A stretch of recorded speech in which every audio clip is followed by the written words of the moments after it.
This is the 2019 Nissan 370Z. We're going to go over some radio setup features. We're going to go over the maintenance features. I want to show you how to change the shift point, shift light. It doesn't actually change your shift point, just the shift light, so you can tectonically shift. We're going to set up the radio. We're going to set up the clocks. There are two clocks. One is on the radio, one is on the dashboard. Some of you may have figured this out. My wife in particular always drove her crazy that the console was different than the dashboard. So we're going to change those, show you how to set both clocks. Let's get started. Alright, let's start with the radio. Now I'm going to turn the car on to accessory. I'm going to do this by not pressing the brakes, so I don't start the engine. I'm going to push it one time, and it's going to go to accessory. That's basically going to turn on our radio so we can get to our radio, and we can go through the setup menu on it.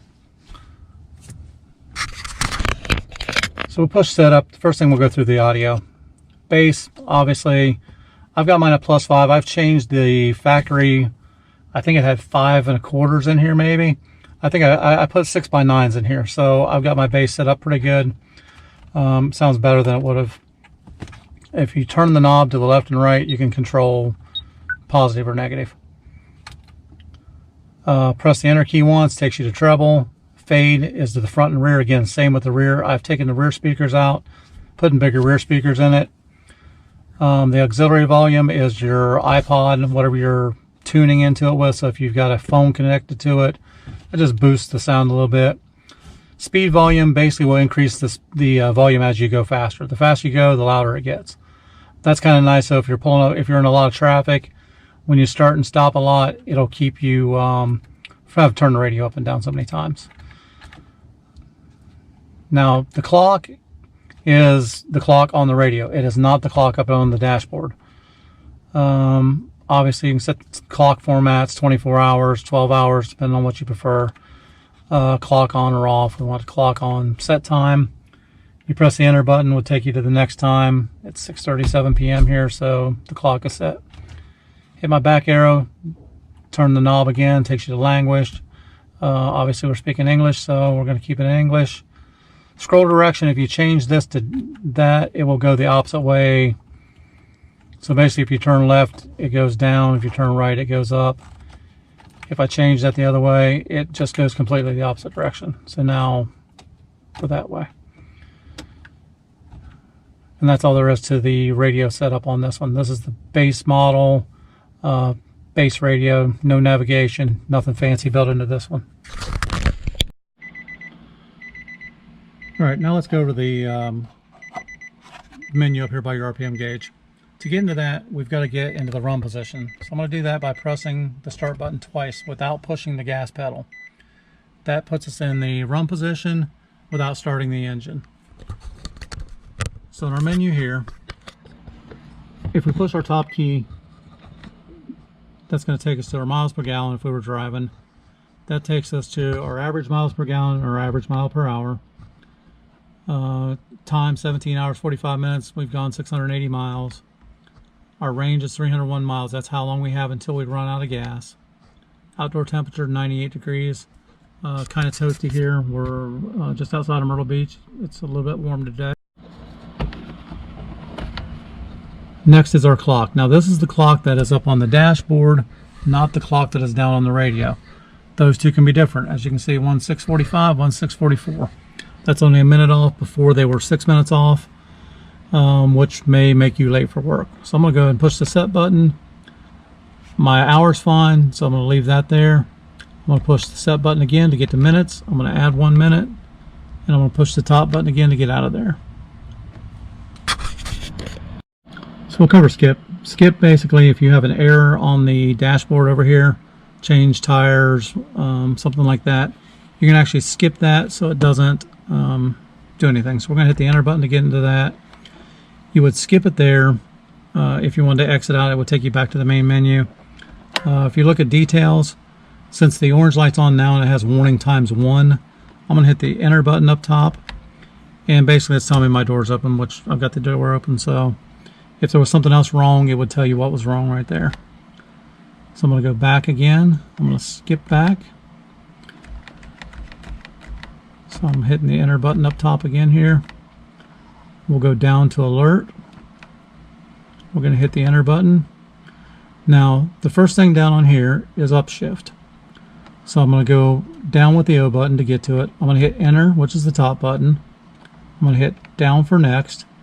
Now this is where you can change your shift light. This does not change where your shift point is. This is so when you're doing your tectonic shifting, up on the RPM gauge, the red light will flash, let you know when to basically shift into the next gear.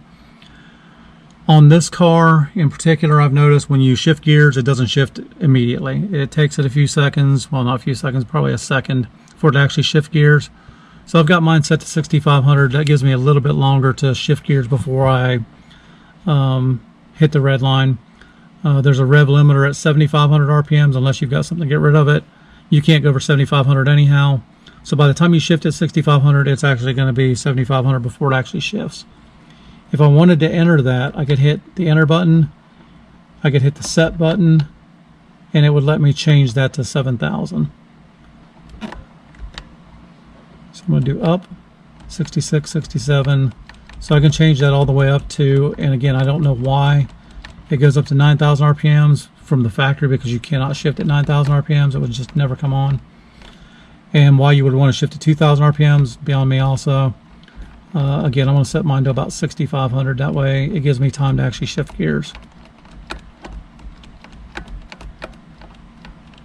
465. And I'm going to hit the enter button and the enter button again.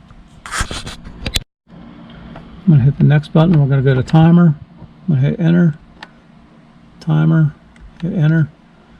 Now you can set the timer on here. It's just going to alert you half an hour, 1 hour, 2 hours. If you're driving, and let's say you want to drive for 3 hours and switch drivers, you could set a timer on there, and it would actually pop up on the menu and say, hey, you've been driving for however long, and you could switch drivers that way.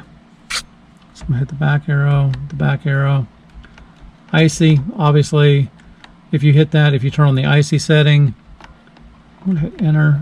If you turn it on, if you're driving in the snow and ice, it's already got traction control. That gives you a little bit more traction in snow and ice. If you're driving this car in the snow and ice,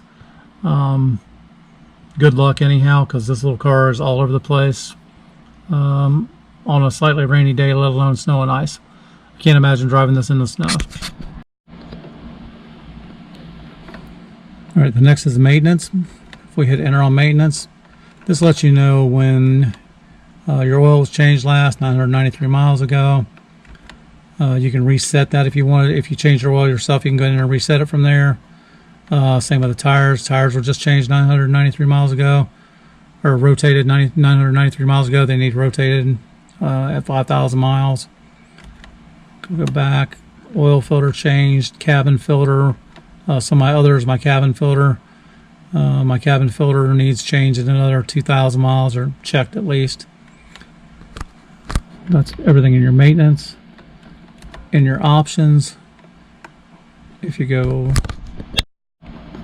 next, enter units, you could do metric if you wanted to set up kilometers or something different instead of miles.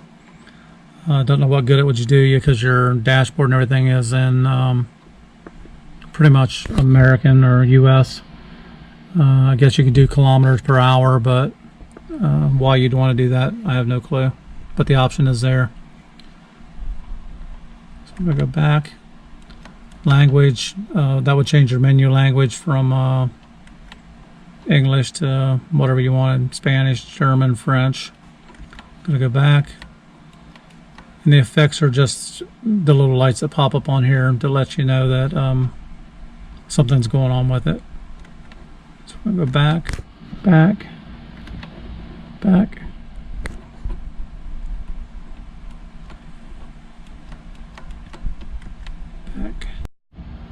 So as we back out of there, that takes us into our warning, which is our door light open. As soon as I hit enter, skip, takes us back to press the brake and start the car. So that's basically how you go over the radio, and that's how you go over the dashboard settings, how you set the clock up there. Hope you enjoyed the video. Please click like and subscribe.